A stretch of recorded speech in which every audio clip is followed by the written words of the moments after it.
नमस्कार। देखिए, जब बाजार होता है ना, बड़ा मायावी होता है और कहते हैं कि बाजार में जो घुसता है वो किस्मत से ज़्यादा अपने दिल के ऊपर भरोसा करता है।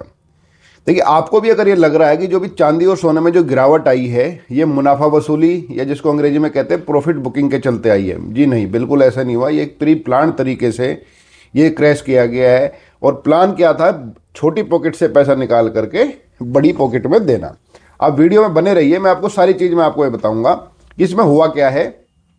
देखिए, सोने और चांदी में, और यही वीडियो में आपको ये भी पता चलेगा कि जो आने वाला सोमवार है, मतलब कल जो है, इसमें क्या मार्केट रहेगा, सोने चांदी के भाव कहाँ तक जानते हैं, क्या इसमें आपको करना चाहिए। हालांकि देखिए, निवेश सलाह नहीं है ये, वो अपने एडवाइजर से लेना। और सबसे बड़ी बात, देखिए, जिनको फ़ायदा हुआ है मेरी सलाह से और नुकसान बचा है और जो मेल कर रहे हैं, आपका बहुत बहुत धन्यवाद। जो टोटका आपको काम आ रहा है, देखो, मेरे को तो ऐसे ही किसी ने बता दिया था, मंदिर में कभी कभी काम कर जाता है। इतने लोगों को फ़ायदा हुआ है, 10 लाख के करीब लोग इसको देख चुके हैं और लगभग 4,000 मेल मेरे पास आई हैं, जिन्होंने कहा है धन्यवाद का। भाई, कम से कम धन्यवाद के साथ एक आध ग्राम ही दे दो।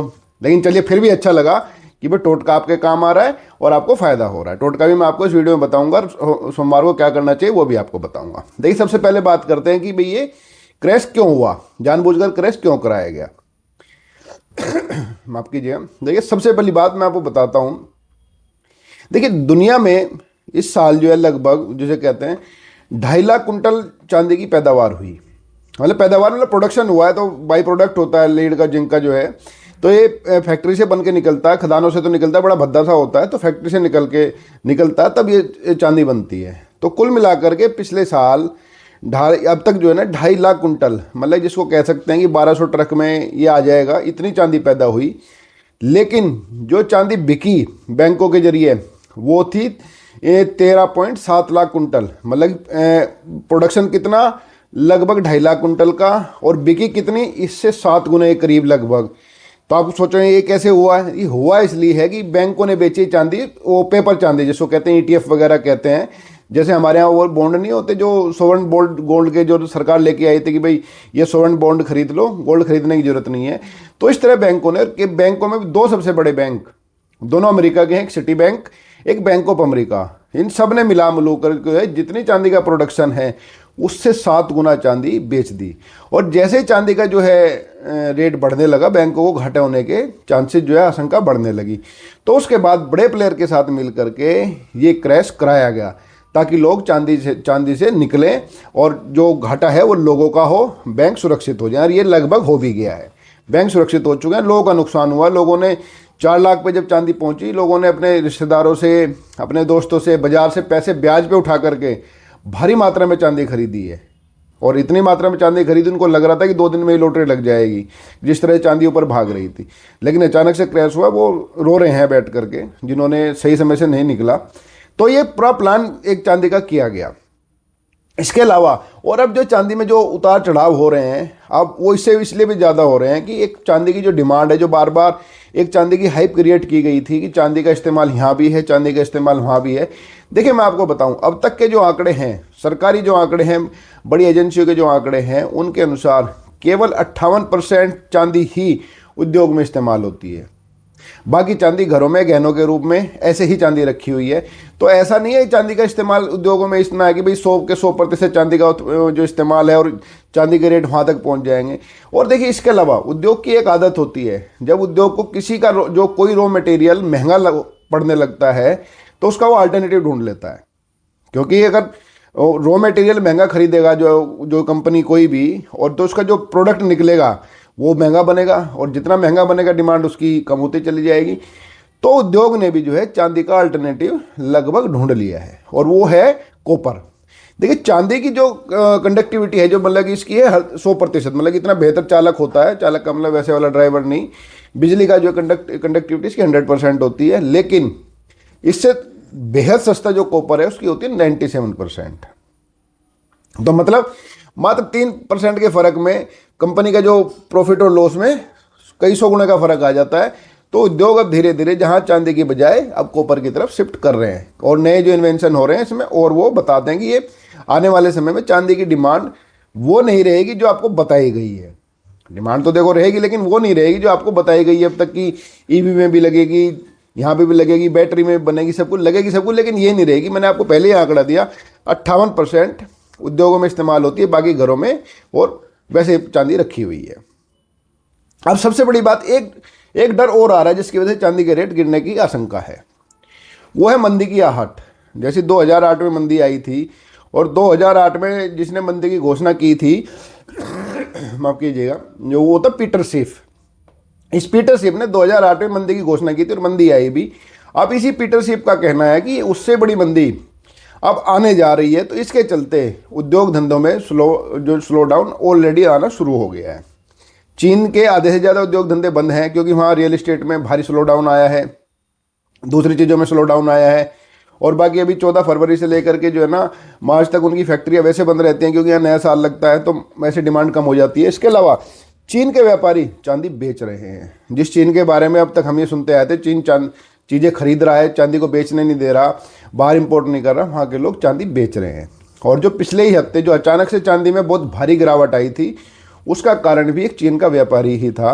उस चीन के व्यापारी ने दुबई में ये 450 टन चांदी बेची, जिसके बाद अचानक से बाजार गिरा। तो मंदी की आहट, अब ये 4 कारण मैंने आपको बताया, मंदी की आहट है, दूसरा वो इस्तेमाल नहीं है जो बताया गया था, और उद्योगों ने चांदी की जगह कॉपर का इस्तेमाल करना शुरू कर दिया है, क्योंकि सस्ती पड़ती है बेहद, और लगभग उतना ही फायदा है इसका भी, उतने वही गुण है इसमें जो चांदी में है, थोड़ा सा कमी है, जिसको कहते हैं 19-20 का ही फर्क है गुणों में, तो वो इस्तेमाल होना शुरू हो गया है। दूसरा जो है, बैंकों ने मार्जिन बढ़ा दिया। जो सट्टेबाज जो होते हैं इसमें, उनसे जो मतलब एक तरह से सट्टा खेलने के लिए उनको ज़्यादा पैसे लगाने पड़ेंगे, तो छोटे सट्टेबाज बाजार से आउट हो गए हैं। तो ये सब चीज़ मिला करके आने वाले समय में चांदी का जो भविष्य है वो इतना सुनहरा नहीं है जितना सुनहरा आपको बताया गया है।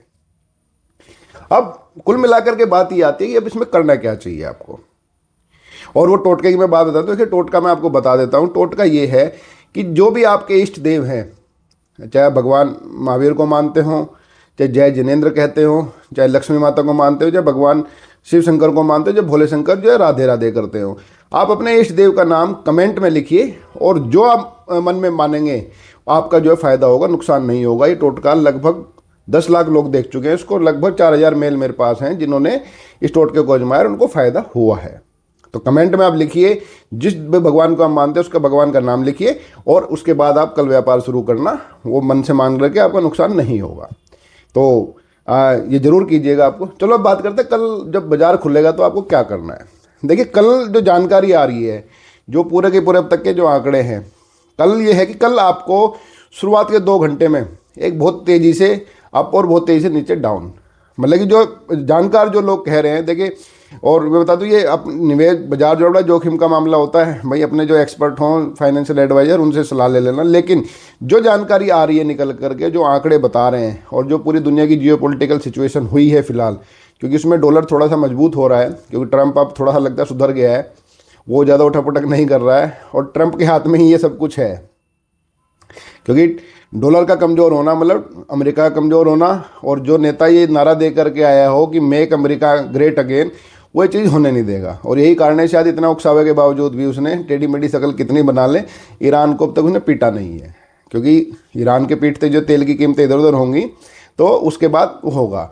तो आपको चांदी में अगर आपके पास पैसे हैं और लंबे टाइम तक के लिए इन्वेस्ट आप करना चाहते हैं, तो चांदी का इंतजार कीजिए। चांदी के चांसेज आने के चांसेज हैं उसके, जो कल जो से लेकर के आगे टाइप चांसेज उसके बिल्कुल ये है कि वो चांदी आ सकती है लगभग 1,65,000 किलो, और 1,65,000 से जा सकती है 2,80,000 तक।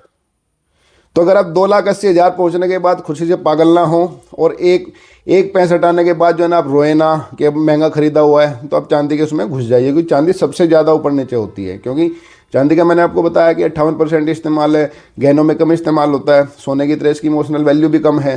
तो इसकी जाएगी, मतलब कि अभी अगर आपको खरीदना है, खरीद चुके हैं, तो आप थोड़ा सा इंतजार और कीजिए। चांदी की एक बार नीचे आएगी, उसके बाद ये भागेगी, तो नीचे आने का इंतजार कीजिए, क्योंकि 10-15 दिन मार्केट अब बहुत ज़्यादा उठापटक नहीं हो। कल 2 घंटे में होगी स्टार्टिंग में, जब कल 2 घंटे जो खुलेंगे उसमें भारी उठापटक होने के चांसेस हैं पूरे के पूरे।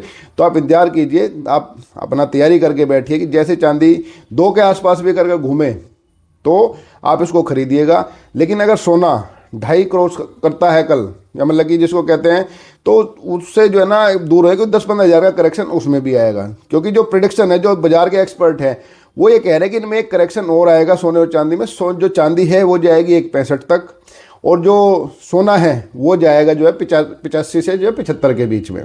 एक करेक्शन आएगा, नीचे के रेट हैं ये।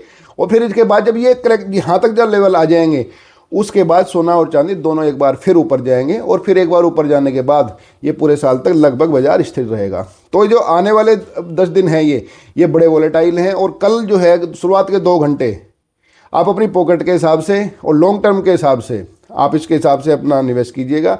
आपको शुभकामनाएं, आपका घाटा ना हो, टोटका आजमाइए, और बाकी जो है सब करते रहिए। नेक्स्ट अपडेट के साथ फिर मिलेंगे, तब तक के लिए जय हिंद, नमस्कार।